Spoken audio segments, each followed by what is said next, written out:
Meanwhile, in Tallahassee, a state representative is being heavily criticized after a message to President Biden following his gun control speech. Also a major and hopeful win for Floridians dealing with the property insurance crisis. CBS 4's Joe Gorchow joins us live from the state capitol in Tallahassee, and CBS 4's Jim DeFede joins us live as well. Jim, tell us about the condo reform that passed. Any surprises there?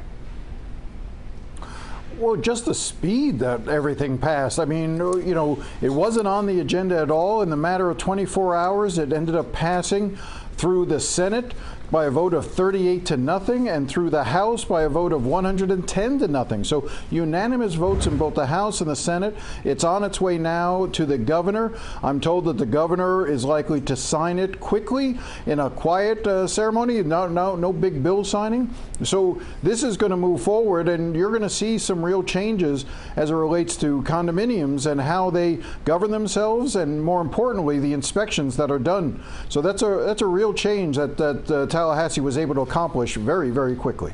Yeah, and it's going to impact so many people in the state. And Joe, what passed in the property insurance bill? What are the highlights? Right. When you talk about the highlights, before we even get to that, I want to touch on something Jim just said, talking about the condo reform. When the House Democrats met with the media after everything was passed in the House, they said that condo reform was the biggest win from the week. And keep in mind, this special session was called to tackle property insurance. House Democrats not happy with the fact that they say there are no guarantees within this legislation that will lower rates. Republicans feel a little bit differently with what was passed, thinking this is a huge win for both the consumer and the insurer. So the highlights, Elliot, that's what you were calling to. You had the $2 billion worth of the reinsurance fund to help mitigate risk, let's say, for insurers and to attract new business. And hopefully, if more insurers come into the state, they hope that in time rates will drop. That's the hope with the reinsurance fund. And let's talk about roofs for a second here. There's a bill now that's pushed through that makes sure that if your roof is old, 15 years or older, home insurance companies, they just can't drop you from the insurance. You're allowed to get an inspection and see if your roof has at least 5 years of life left. If not, then you would have to get the repairs on your own dime there for the wear and tear to make your roof eligible to be insured by these property insurance companies. So those are some of the highlights, along with a mitigation grant up to $10,000, Elliot, to make your home more storm resilient. So those are the few pieces that, you know, politicians like that are in this piece of legislation. But overall, from the Democratic side, they're not happy that there's no guarantee that rates are going to drop. Again, Republicans feeling a little bit differently, leaving here feeling they accomplished the mission with a big first step. And Jim, let's go back to you now and discussing condo reform. Less obvious than with the property insurance issue, though. There could be a big cost here for condo owners, right?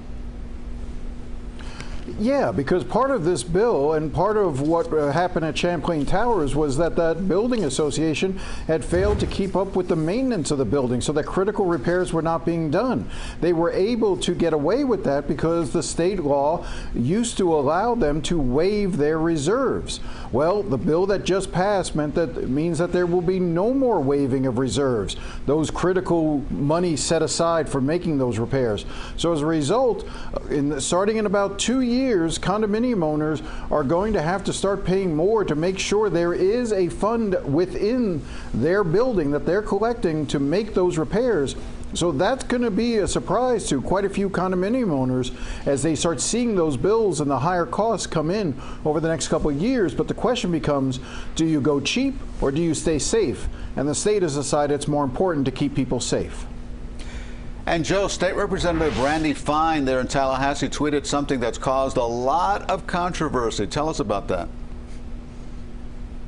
Yeah, it was the first thing when people saw Randy Fine enter these hallways here. They went right up to him to ask him about that tweet. Let's show it to you. He said this morning at around 7:42 a.m., "I have news for the embarrassment that claims to be our president. Try to take our guns and you'll learn why the Second Amendment was written in the first place." And if you look at the comment section of those tweets, you'll see that people were interpreting that as a threat toward the president. And Randy Fine took the opportunity to clarify what he says he meant, which was that he was disgusted with President Joe Biden for what he feels was politicizing the gun reform, gun control debate by using the tragedy from yesterday in Texas. So that's what he believes he was sending as a message and reminding everybody of their Second Amendment rights. So that was his short take. I did ask him if he thinks gun violence in Florida is indeed a problem. He said it is. He wouldn't say what he would do differently right now to address the gun violence, saying the current laws that were enacted following the Parkland school shooting are very good laws and then that help limit gun violence in this state.